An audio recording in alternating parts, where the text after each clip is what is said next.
If you love ancient history, then this is the channel for you. History Hit TV. It's like Netflix, but dedicated just to ad-free history documentaries, including a huge library of ancient history content from the 9th Legion to Boudica to the First Britons. Now you can get a huge discount on History Hit TV today. Simply check out the details in the description below and make sure you use code Odyssey on sign up. Anyways, on with the show.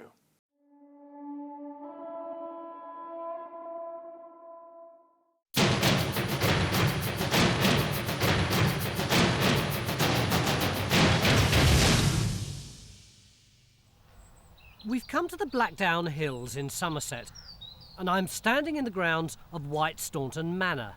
And at the bottom of these sculpted gardens and the beautiful lawns lies this muddy, overgrown area. And predictably, this is what we're interested in, because underneath that greenery lies a 125-year-old mystery. In 1882, a series of walls, along with fragments of mosaic floor and pottery and coins, were discovered here, and this place was designated a Roman villa. But recently, a young archaeology student has been doing some investigating here, and she reckons the records are all wrong. In fact, so wrong that she thinks this isn't a villa at all. Is she right? And if so, what is this place? As usual, Time Team have got just 3 days to find out.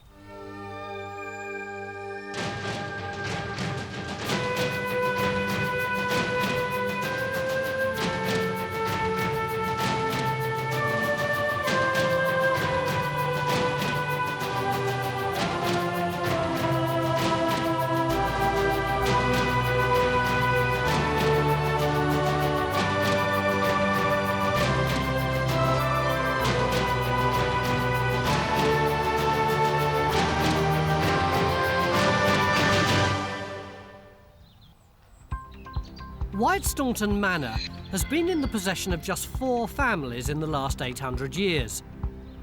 It was during the second family's habitation, the Eltons in the Victorian period, that the ruins at the bottom of the garden were first excavated and recorded as a Roman villa. 25 years ago, the site was classed as a scheduled monument.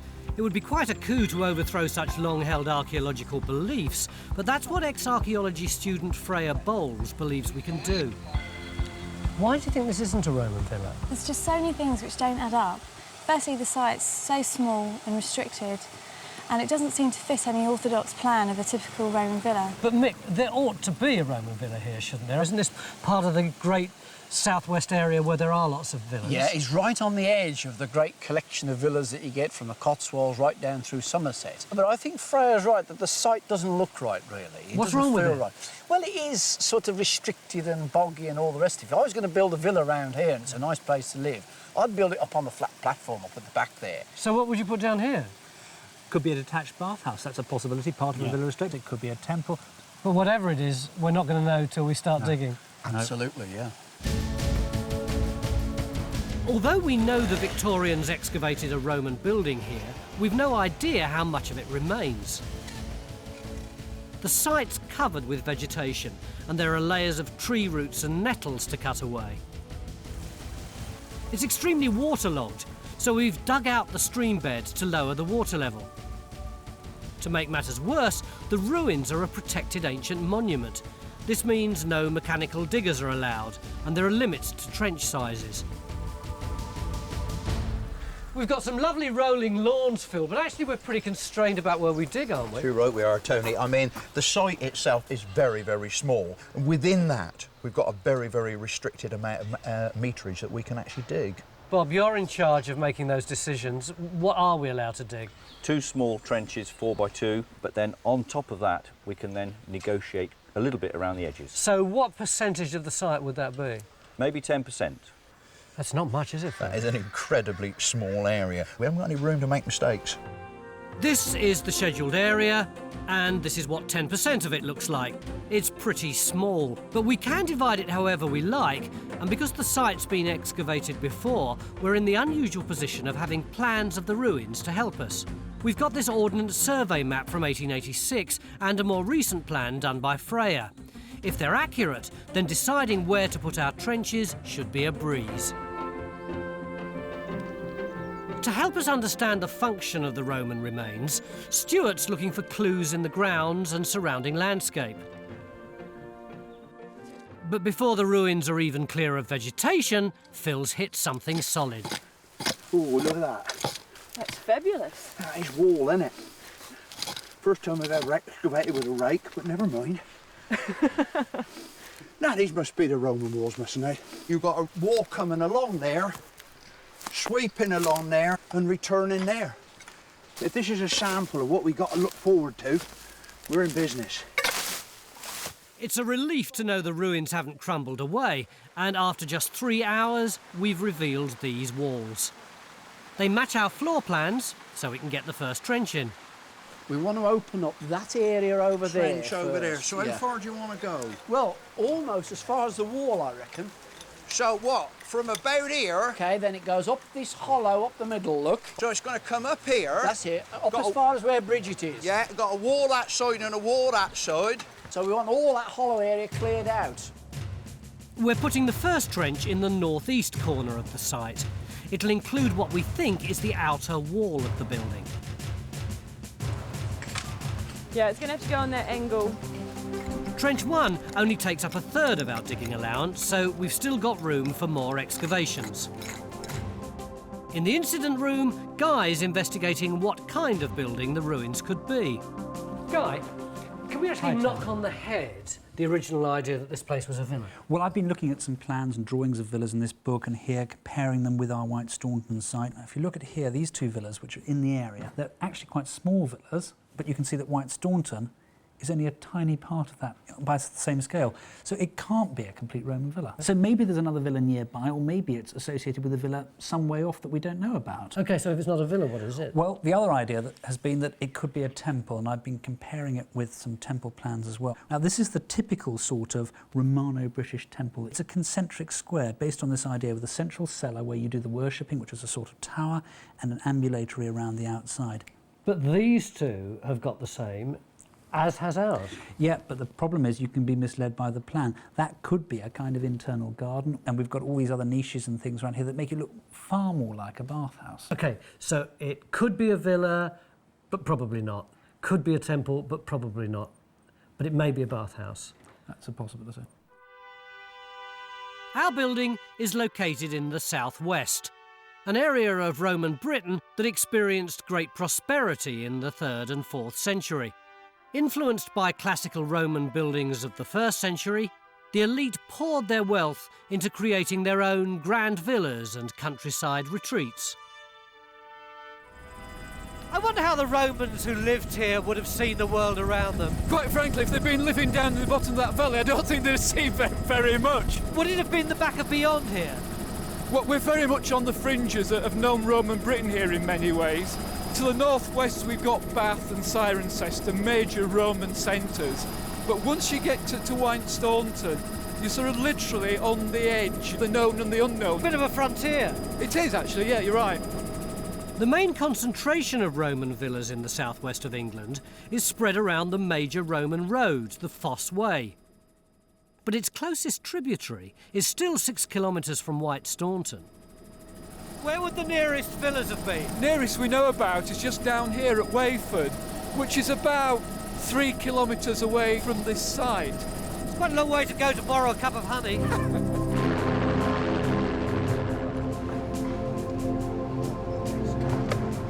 To help us understand the site, Mick's called in one of the leading villa experts in the country, David Neal. So we've got an isolated building down there. Yep. The nearest other villa's 3 kilometres away, and the nearest Roman road 6 kilometres away. This thing wouldn't have existed in isolation, would it? It definitely would have been associated with a dwelling house of some kind. So Right. where that is, of course, that's what we want to find out. But a possibility is in the area of the present house. Right. You've had a look round. What do you reckon? Yeah, I mean, certainly this is a possible candidate. I Yeah, can't disagree with that. I'm slightly nervous of its geography here. It's a very narrow little valley here. But if you look up on those slopes up there are some earthworks up there. Yeah. And there are some slopes just up to the north of where you're digging at the moment, which have got some earthworks on as well. So I think we ought to bear in mind there might be other possibilities, but here's a good place to start looking. Well, we should wait for the geophys here, but there's always the possibility we were standing on it, in fact. It'd be nice, wouldn't it? Very nice. Now we've got a villa to find, our 3 days just got busier. So John wastes no time getting geophysics started on the grounds around the manor house. Over the years, the past owners of White Staunton Manor have collected a vast range of finds from the ruins, and I'm hoping they'll tell us something about the building and the people who lived in it. Michael, this is such a beautiful place. How long have you been here? I came here in 1946. My father bought it when he came out of the RAF, and I came here as a teenager. And this is the stuff that your family have found on the side. I'm a little bit disappointed, I have to say. I was expecting to find brooches and stuff. It's good Roman stuff. I mean, there's a nice, complete Roman central heating flue tile, some bits of several others, and a Roman roof tile. We've also got some bits of local Roman pottery and a nice piece of opus signinum. Oh, is that like the concrete that they That's used to right, use? a good solid kitchen floor type material, or also in bathhouses. We've also got this lovely Roman column, and that's an absolutely classic example of a Roman column made of limestone from the Cotswold area. So I suppose perhaps our owner imported it down here. This stuff is in much better nick, isn't it? This is the material from the original excavations. It's now stored in the Somerset County Museum in Taunton. And yeah, it's lovely, big, well-preserved sherds, isn't it? So what does it tell us about the people who lived here? Well, it's a bit confusing, really. We've got material from all over. We have pottery from France, which we might expect to be imported, but we also have a piece from, well, made near Peterborough. We have material made on the Hampshire-Surrey borders, Wareham Pool Harbour in Dorset, as well as much more local wares. Would you expect to find such a wide variety of things on a site like this? On a site in Somerset, no, I wouldn't. This is much closer to the material I would normally expect to find. It's pretty monochrome, isn't it? It certainly is. All coarse cookingware vessels, really. So could this be someone who was pretty wealthy and so was able to import a lot of different things? Well, that's one possible interpretation, and certainly people could get pottery from all over the place, but to my mind, it's a bit like a collection of representative sherds, you know, good choice ones. And my eyes were immediately caught by this because it's made near where I live in the East Midlands. And it is fairly widespread, but not all the way over here. Why would such a disparate range of pottery be used in one building? It's baffling. But things are getting even more confusing in the ruins. In Trench 1, Phil's come down onto a floor, but David doesn't think it's Roman. Look, you see this stuff here? It looks like... Well, it looks like sort of a concrete... Well, it is concrete, isn't it? It's not the usual what we call opus signinum. So how do you know it's not opus signinum? Well, there doesn't seem to be enough crushed tile in it. It seems to be an aggregate of lime, mortar, sand and concrete. Very little tiny bits of brick. Because it's usually that sort of pinky colour, That's isn't right, it? and this isn't very pinky, as you can see. It's much more, you know, like ordinary sandy concrete. And it's looking very wet, David. Yes, there seems to be a culvert or stream coming through the other side of this wall, and we assume that it's running underneath at this point. I find it difficult to imagine why the Romans should build a bath suite over a stream like this. This site's turning into a puzzle. We know it's not a villa, but it's not an obvious shape for anything else. The finds come from all over the country, and now it looks like the floor isn't even Roman. With such conflicting evidence, we can't take anything at face value. In fact, the only reason we believe the building's Roman is because of the records kept by Charles Isaac Elton, who owned the manor house when the ruins were excavated in 1882. In his account, he describes finding beautiful mosaics, columns and solid Roman foundations. There's no mention of any of the inconsistencies we've found. Is it possible he misinterpreted what he saw? As digging continues, it's looking more and more likely. There you go. That's right by the foundation. And that ain't Roman. No, that's not even Roman lead glazed. It is medieval. It's a jug. Doesn't help the Roman wall theory, does it? No. An authentic Roman wall couldn't have medieval pottery made 600 years after the Romans left Britain stuffed underneath it. It's getting more and more perplexing, isn't it? It now seems it's not a villa, it's not a temple. Phil doesn't think it's a bathhouse, so what on earth is it? Well, I mean, look at the wall. Some of the stone looks good enough to be Roman. but it's not symmetrical, it's all a bit wonky. No Roman would build a wall like that, but it's still genuine Roman tile. What's going on, Mick?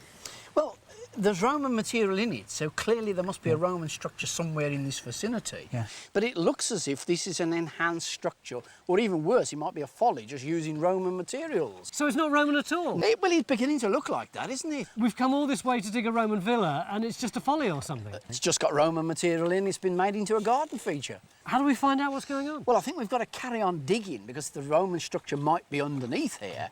But we've also got to look in the immediate vicinity for a likely other Roman villa site that they might have pillaged. So is part of this building fake? Is it all fake? If it is, how come we've got all these apparently authentic finds? We've no idea.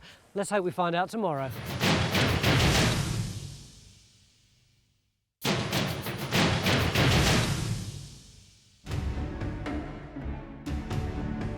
Yesterday morning, we came to Staunton in Somerset to investigate a scheduled Roman villa excavated in 1882.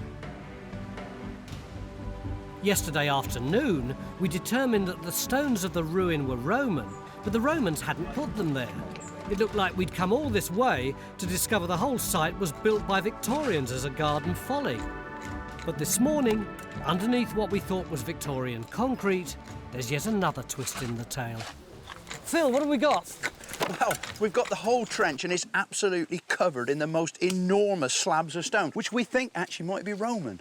Hang on, how can these slabs be Roman, David, when yesterday afternoon you said that that pinkish stuff there wasn't Roman but was probably modern? I was wrong. Oh, fair enough. And I'm pretty certain that we are looking at the genuine Roman floor, the Opsignanum floor, with these huge blocks. OK, Phil, they may be Roman blocks, but how can we prove that the Romans put them here?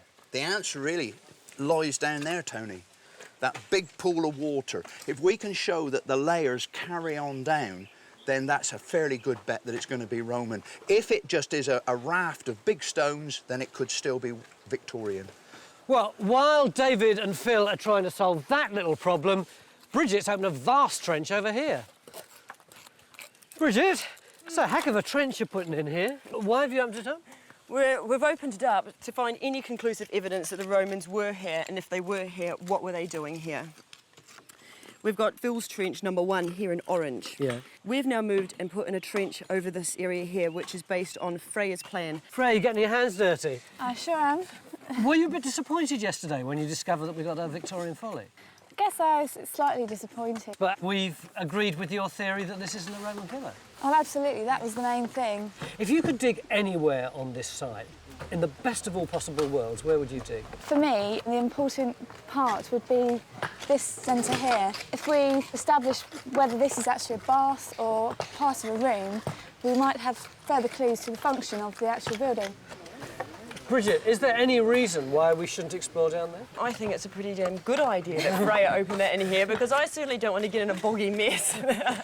The boggy area's all yours. Great. Freya's muddy hole will have to wait. Because of our restricted digging allowance, we're being extremely picky about where we put our trenches. At the moment, we're concentrating on trying to find Roman foundations in Phil's trench and getting started on Bridget's trench that extends from the centre of the site out towards its eastern edge, taking in this semicircular feature. Although we now think the floor is Roman, we still have to decipher what the Victorians were doing building on top of it. But whatever's going on, we believe the ruins are associated with a nearby villa, and Geophysics spent yesterday hunting for it around the manor house. You've managed to get quite a big area done around these gardens, haven't you? Yeah, well, I mean, we've done all the lawned areas now. Yeah. This side of the house and extending right beyond the other side. And look, there's a sort of an arrangement of things we could go for. Yeah. We've got this sort of anomaly here, and that actually goes, here it is, with this parch mark. Well, yeah, I noticed this. I just assumed it was a garden wall or something coming through. I think we ought to dig it just to see. But yeah. Look at this. Yeah, well, there's a huge area. What, Yeah. Over there? This big rectangular block. What does that suggest to you, that big area? Solid floor, whether it's garden, whether it's earlier structure. But given its sort of rectilinear shape, I think it's worth investigating as well. But my best responses are actually on the far side. On the big terrace at the back, yeah? I'd have said that's our best bet for villa walls. Presumably we're not talking about something very big to sort any of those out, are we? No, 3 by 1 in each case. Well, let's do them all then, because that's not a big job, is it? Strip the turf off and have a look. Trenches 3, 4 and 5 go in on the lawns around the manor house. Back in the ruins, the stream running underneath Trench 1 is slowing down the excavation. But at last Phil and David can see through to the floor's foundations. They're definitely Roman, and that's not all. Well, I think we've got the bottom of this stone column, this pier here at this point, Phil. You've got the bottom on that side? Yes, because look, you've got that piece of box tile actually used as packing underneath it. There, well, you see. Well, we've got the bottom of this slab on this side as well. Yeah. So we've got this. So we've got this like a flue running through here, haven't we? Well, you said call it a flue. Does that mean to say you think it is a hypocaust? I think it is. It's a shallow one, very shallow one, but bearing in mind the amount of water around, perhaps that's all they felt they could cope with. So what you're suggesting then is that wherever you get 4 slabs like this meeting together, like there and there, that's right. You've actually got a stone pillar That's underneath, right. These stone piers separating a series of flues. Absolutely. So I'm quite happy to call it a hypocaust. Extraordinary situation, bearing in mind all this water, but presumably the water management in those days was much, much better. So it was drier. A hypocaust is an underfloor heating system used widely by the Romans. The floor in Trench 1 is resting on a series of pillars. Convection currents draw the warm air from a fire around these pillars and up through flues built into the walls of a room, making it warm.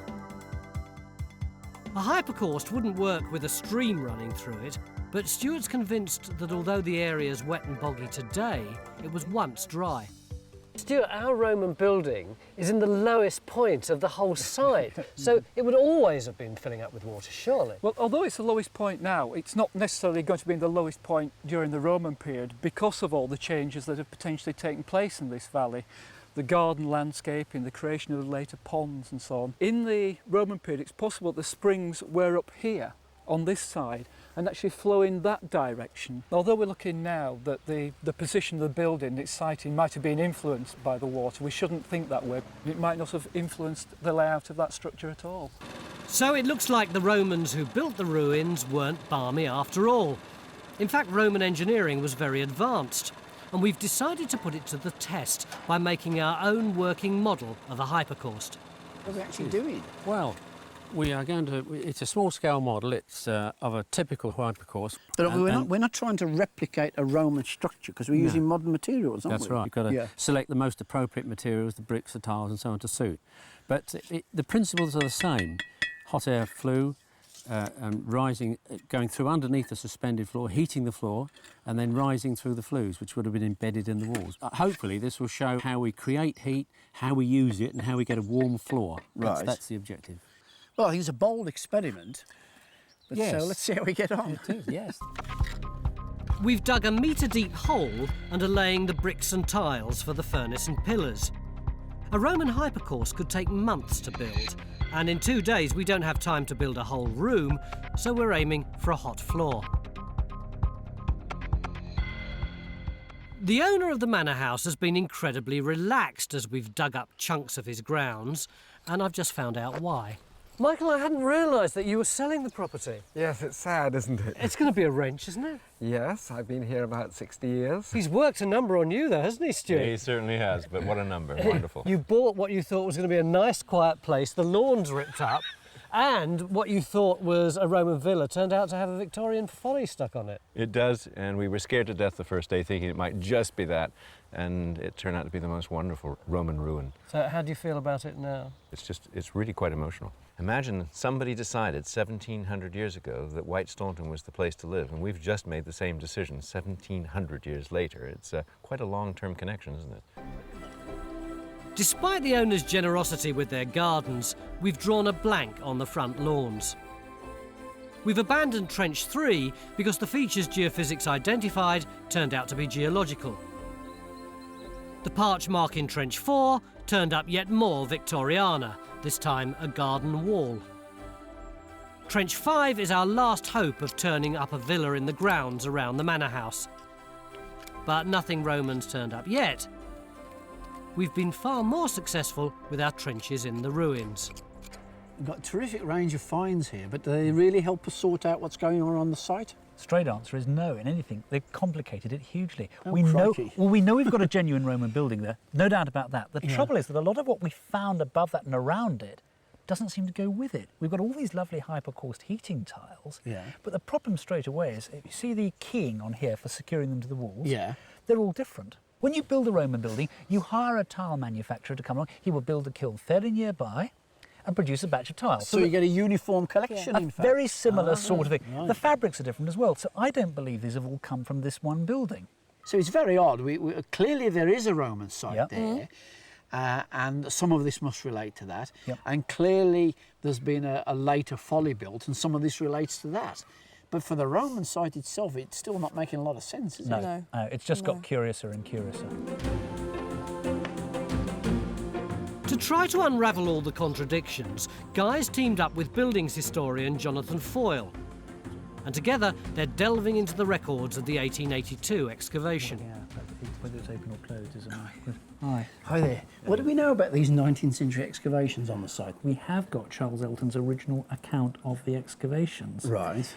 Now, he does describe an atrium, or inner court, he says, which was probably roofed in against the inclement weather of that land of clouds and rain. There seems to be precious little documentation, an awful lot of character, doesn't there? Personality coming out in this. And he didn't even do the excavations. Oh, who did then? Well, I believe it was a fellow called Major Davis. Ah, the guy who cleared the baths at Roman Bath, yeah. Sure. He was a bit dodgy, wasn't he? Well, probably not by the standards of his day, but he didn't seem to keep particular records, and he doesn't seem to have kept any records at all of the excavation. How much of Elton's report is fact is hard to say. But we do know that authentic Roman materials from all over the country have been used within the ruins to create Romanesque building features. So it seems likely that Elton used finds from far and wide to dress up the ruins and slap the whole pick and mix together with telltale Victorian concrete. Is it actually easy to sort out the Victorian stuff that's going on here, or is it a real problem? It's a problem, but you just got to be aware of it. Yeah, you can't take anything at face value, because these tiles, they are real Roman tiles, except in that they're stuck together with Victorian mortar. Now we understand how to interpret the ruins, we're clearing away the mud from the walls to find out which of them were laid down by Victorians and which by Romans. Throughout the afternoon, Bridget's trench has been coughing up lots of loose tesserae. They're Roman, but we can't be sure who put them there. But the good news is that with most of the mud gone, the floor plan is really coming through, and we should be getting closer to working out what the building is. Now, if we could just find a villa. Matt, how are you getting on here? Well, all the finds from this trench so far have been 18th and 19th century domestic stuff. So you've only got about another 1,500 years to go, and you're not Roman. A while to go. We do have this flint feature going across here, though.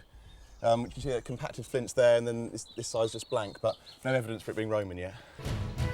So it looks like there are no Roman features in the lawns around the manor house, except, of course, for the hypocaust we've been building.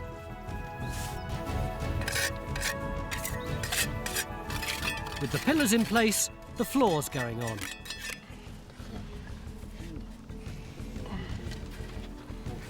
So this is it? Not quite. Very close, though. This is the business end, then. That's right. That's where we light the fire. Can you see the pillars? Oh, wow. Look. Oh, that's exactly what we've been finding down the bottom. That's right. That is brilliant. We've enjoyed making it. So that stokehole would be enough to fire up one villa, do you reckon? Well, or several rooms. Several rooms.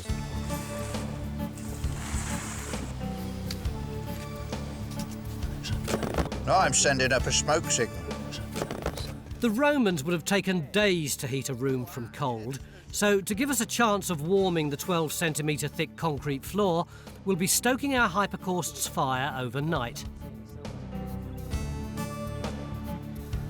Before we can call it a day, we need to find out if Trench 2 has cleared up any of the confusion in the ruins.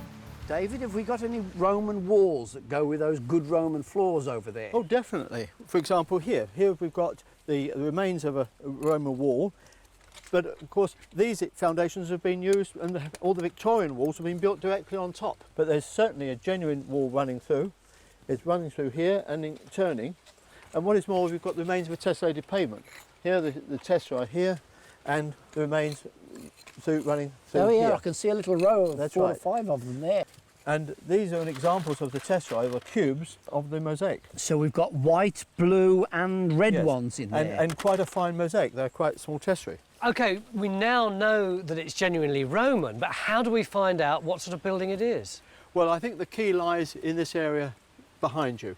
We need to understand exactly what this is, and to follow these walls that seem to be running through here. Yeah. You can see the wall continuing through and how they relate to this morass behind you. Possibly with mosaic on the floor? Originally, yes.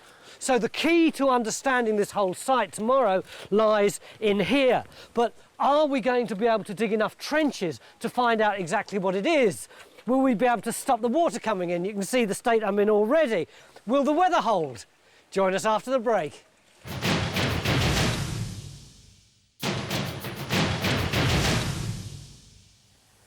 Beginning of day 3 here at White Staunton in Somerset, and at last we've proved we've got a Roman building here. And this morning our archaeologists came up with some really intriguing finds. What have you got, David? Well, we've got this wall running through, but associated with that wall with large numbers of tesserae underneath this water, which are running through underneath this mud. Clearly these tesserae are paving a floor of something of high status, and we need to establish exactly what it is. OK, we know it's high status and we're sure it's not a villa. So what is it? We've got about 7.5 hours left to find out.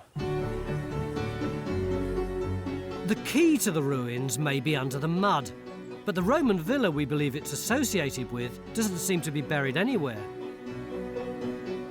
We've drawn a complete blank digging around the house, and with less than a day left, the pressure to come up with a new plan is mounting. Oh, that's good. Where's that then?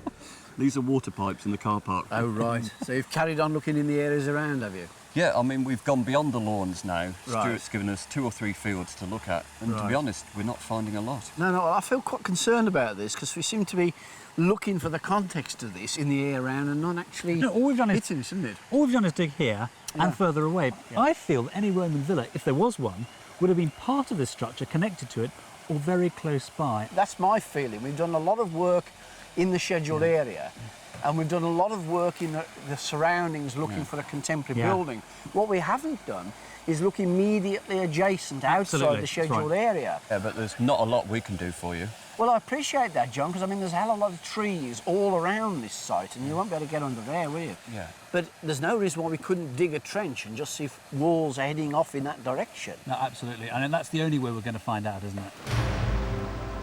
To find out if our ruins are attached to a villa building, we're putting in Trench 6 adjacent to the ruins. This ground falls outside the scheduled area, so there are no restrictions to digging. I've been doing some digging of my own, and I've got a surprise for Mick. I've got something for you. Yeah, what's that?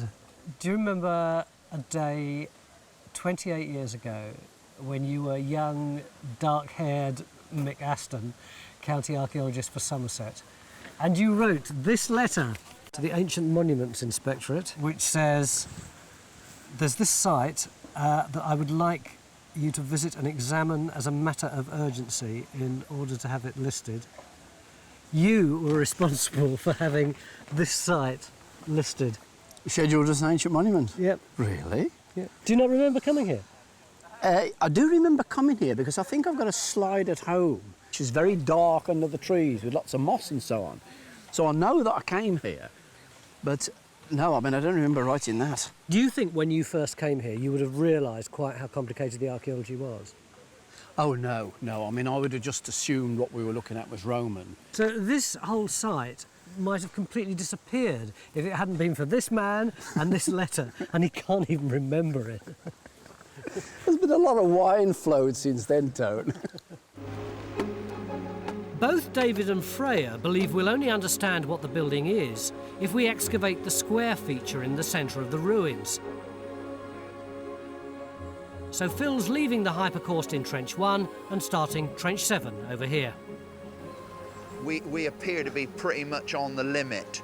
What we can't afford is a big area strip. I think you're right. Because of our limited digging allowance, this is going to have to be our final trench within the ruins, so the success of our entire excavation depends on us finding some answers under the mud. This site's been completely transformed since we first got here, and it's incredibly difficult to work in. These duck boards are really, really like ice, and the actual mud is really claggy. It's hard to see how you can find any archaeology at all in this kind of stuff. If there's anything that would put you off working as an archaeologist, it would be spending a few hours here. Even so, Phil, you have managed to find a few things this morning, haven't you? We have actually, even some very small things. This is our real star find. It actually tells us that the building had painted walls. What is this? It's a piece of painted wall plaster. You can imagine just how vivid the building would have been with walls like that. It isn't one of the biggest finds you've ever had, though, is it? No, but it is so informative. And of course, look, we've got some more tesserae as well. So this is a good site? It is absolutely a cracking site, Tony.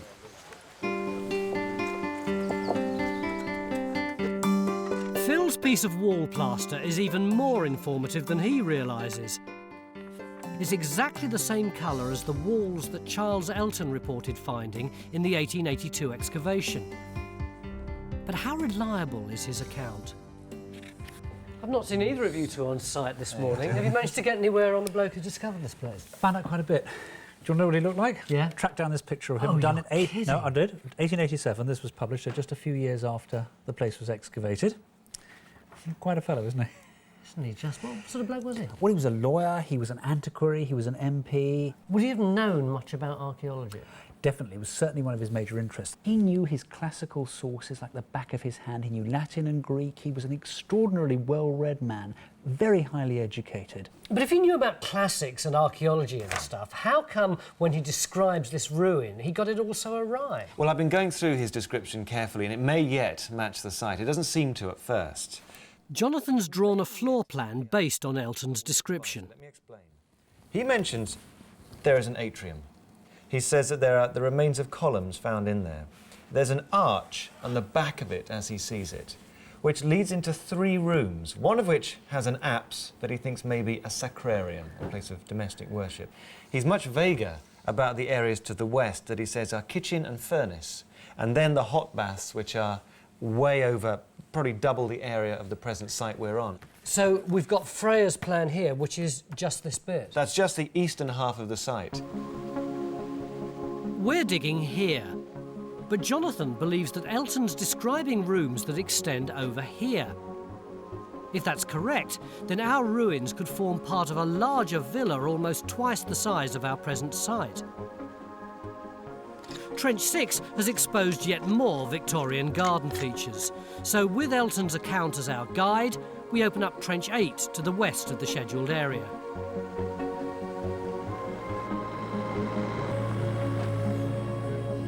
Within the ruins, most of the mud's gone, so it's the moment of truth for Trench 7.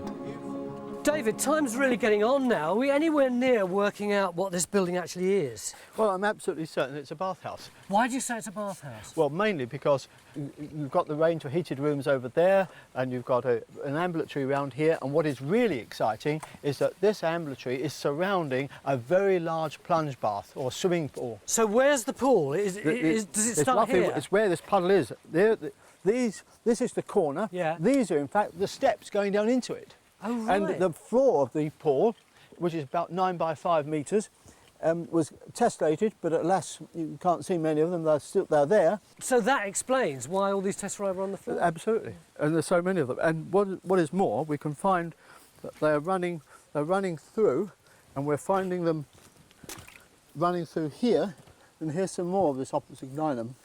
Here are the tesserae here. Is this particularly unusual? There are only about 6 examples of plunge baths of this size in Britain. It's a very important building indeed. It's really very exciting structure. The swimming pool in our bathhouse is large, measuring 9 by 5 metres wide and an estimated ½ a metre deep. The presence of mosaics running along its edge date it to the 3rd or 4th century. Now we've got the central piece of the puzzle, the rest of the site's falling into place. The semicircular feature Bridget's been excavating in Trench 2 is actually a cold plunge pool. The Romans would use it to cool off in, after getting sweaty in the steam room heated by the hypocaust. Still eluding us is the location of the villa we believe the bathhouse is attached to. Rachel and Stuart have found something in Trench 8. Have you found the villa? No, I haven't found the villa. We've got a modern pipe trench, but we think we're probably on the Victorian spoil heaps from the original excavations. How do you know that? Well, oh, look, Phil, we got this lot. Bits of Roman tile again, opus signinum concrete, wall plaster, and a Victorian button off of a chap. With no evidence of the buildings Elton described, is it possible that the bathhouse is a standalone structure? Well, if it's a villa standard bathhouse, then where's the villa? Well, I don't think it's here. We've looked all around this area and the places there could be a villa. Yeah. We found absolutely nothing at all. There are instances of quite elaborate remote bathhouses with no living accommodation attached to them, like that place Whitley Grange in Shropshire. Now, there is no villa to go with that. No one's ever found it. No, but you do have some fairly large rooms associated with that building. Yeah, but there's still no house, is there? Well, no, but that doesn't mean to say there isn't a house fairly close by. But the areas that can be close by are actually quite restricted here because it's a very steep valley, and if you want access to it, you've got to make it practical for yourself. But there's another matter here as well, David, is if you look in the landscape roundabout and the records, there's lots of evidence of ironworking in this area. Yeah. There's an industry going on here in the Roman period. Yeah. I would suggest that what you've got is a detached building here which services a wider community. The number of villas and facilities of this status which are associated with industrial activity in Britain can be recorded on the fingers of one hand. But I still maintain that associated with a building like this has to be a dwelling house, has to be facilities for eating, cooking. But that's not necessarily a villa though, is it? Well, nevertheless... It's just a facility on the site. It's a facility, but nevertheless we've got to still need to find it. But where is there left to look? We've dug in the lawns behind the house and next to the house. We've walked the surrounding hillsides and turned up nothing. One place we haven't looked is the bumpy field next to the manor house.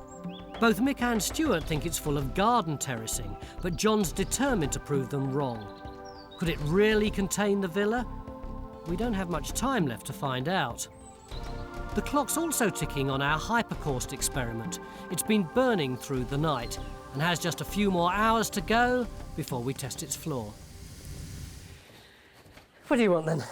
Look, I know I've had to drag you out of the trenches, but I promise you it's worth it. You know that we were blaming Charles Isaac Elton, the chap who found this, for turning it into a Victorian folly? This guy, yes. Yeah. He's not guilty after all. He spent a fortune of money on books. That was really all he was interested in. The one thing he wasn't interested in was the house and its garden. He let the whole thing get run down. That really helps me, because I've never been able to understand why this man, who was a noted antiquarian, would mess up the Roman building. Absolutely, and I've had that problem from the outset. Working through the family records, what I find out is that when he died, his half-brother inherited the place, found it all run down, spent a fortune on the house and gardens, but to do that he had to sell off most of the farmland to do it. So he was busy pouring money into sorting the house out, turning the garden into the nice dinky place it is today. It must have been him who was responsible for making the folly. So when do you think he did this? Between 1900 and about 1920. So it's not a Victorian folly after all? No. It's an Edwardian one? Yeah. If Guy's theory is correct, and it was Frederick Elton who modified the ruins, it's likely that along with the Roman material he found on the site, he used Charles Elton's extensive collection of Roman artefacts to create the folly. This would explain why such a strange assortment of finds has come out of the ruins. It's 4:45, and just when I thought I'd got everything done and dusted down there, suddenly there's this frenzy of activity up here.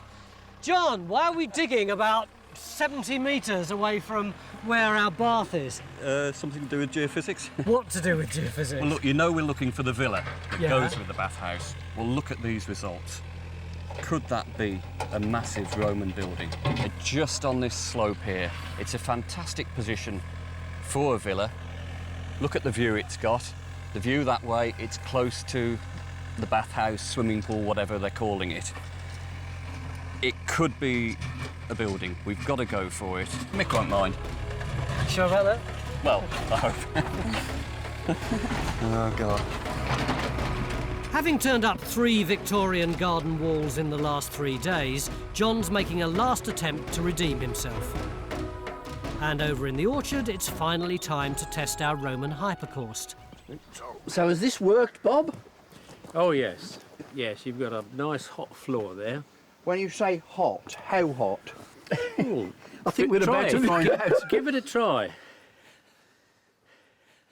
That's the equivalent of dipping the toe in, Phil. I don't want to burn myself. Have you been on hot tiles before? Well, look, it must be all right. There's no smoke coming off your socks. Oh, yeah, that's good, isn't it? It is, isn't it? I want one for the winter. OK. It's really quite warm, isn't it? It is, it is. Have you actually learnt anything from this? If I was asked to do this again, I'd have the confidence to certainly make it bigger.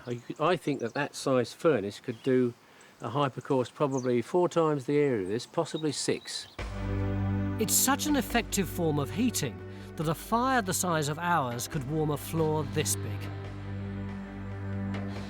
But things aren't so hot up on the hillside. That's not looking very villa-like. No. We've got the machine in 6 inches of topsoil, if that, and straight down onto this natural chert. So, yep, it's all geological. Well, we had to look at it. Yeah, I absolutely. mean, we couldn't ignore the possibility that it might have been a structure. Couldn't walk away. Absolutely. It's time to walk away now, though. We believe there is a villa around here, but it must be hidden somewhere we couldn't dig. A possible location is under the manor house. However, even if it fitted entirely underneath it, we'd expect to have discovered something Roman in the trenches we opened in the grounds. It could also be in the churchyard, or under the garden pond, or even in the woodland at the bottom of the garden. We have solved the mystery of the ruins, proving that the supposed Roman villa is in fact a bathhouse. Right, I want a bath. What would I do? Well, you'd have to get undressed in the room over there. What, this one here? That's it, go in there. Okay, get so stripped off. I come out of That's right. here. And then you come into the hot room. With presumably water probably gushing out of here. Gushing up, that's a cold And the hot room is where? That's where the hypocaust is. Okay, in here. Sweat, then sweat, you cool sweat. down a bit into the tepid room. Back to here. And then you go into, take a cold plunge bath where Bridget is.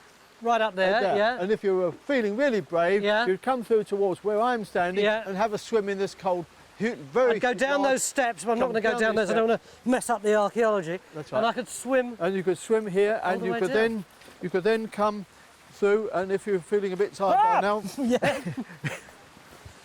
and then if you're really tired after falling in the mud, you could sit on a bench that ran along the wall there where Kerry is now. It's a lovely mosaic down there. That's right. At last we've got something intact. Very nice tessellated pavement, and that of course covered the whole floor. Good 3 days? Very good 3 days, very exciting, and most interesting site. We estimate at least half of the ruins were built in the Edwardian period from relocated Roman stones. This is how much of the Roman structure is left underneath. Out here in the extreme southwest of Roman Britain, our bathhouse would almost certainly have been associated with a villa on the fringes of civilization. With beautifully painted walls, fine-coloured mosaic floors and its large central swimming pool, the bathhouse would have been a place of indulgence and comfort, a welcome refuge from living on a frontier.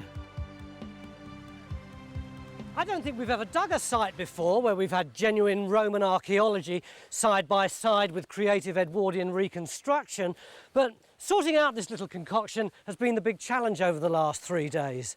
No villa, but I'm glad to say that the end result of our Battle of the Bog has been this. One of only 6 in the country, a genuine mosaic-lined Roman bathing pool.